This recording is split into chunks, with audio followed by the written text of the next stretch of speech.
మన చేనుకు ఏ పురుగు పడితే ఏ మందు కొట్టాలో ఏం ఎరువేయాలో తెలిసినోని తెలంగాణకు పట్టిన చీడను పీడను ఎట్లా వదిలించాలో నాకు బాగా తెలుసు. వాళ్ళు అనుకుంటుండొచ్చు ఎంగిల్ పీస్ రాదని.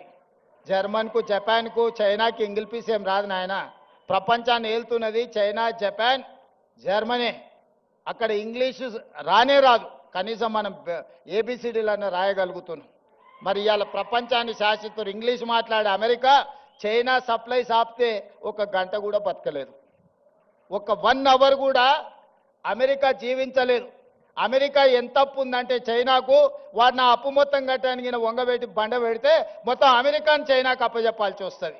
వానికి ఇంగ్లీష్ వచ్చా? జపాన్కి ఇంగ్లీష్ వచ్చా? జర్మన్లో ఉండే ప్రజలకు ఇంగ్లీష్ వచ్చా? మా ఈడ ఉండే యువమిత్రులు కూడా ఇంగ్లీష్ రాదు అనేది ఏం పెట్టుకోకండి, అదేం పెద్ద విషయం కాదు. మనకు మానవత్వం ఉండాలి, మనకు మనసు ఉండాలి. ఇవాళ రాష్ట్రాన్ని నేను పరిపాలిస్తలేనానే మంచిగా 2 ఏళ్ళ నుంచి మీరే చూసారు కదా. కావాలంటే 10 మంది ఇంగ్లీష్ వచ్చిన వాళ్ళని ఉద్యోగస్తులను పెట్టుకుంటే మాట్లాడవా అని చెప్పొచ్చు ఒకరి తర్వాత ఒకరిని. మా తమ్ముళ్ళకి మా చెల్లెళ్ళకి నేను అదే చెప్పదలుచుకున్నా, మీరు ఆత్మస్థైర్యాన్ని కోల్పోకండి. భాష అనేది ఒక కమ్యూనికేషన్ మాత్రమే, అది నాలెడ్జ్ కాదు. నాలెడ్జ్ వేరు, కమ్యూనికేషన్ వేరు.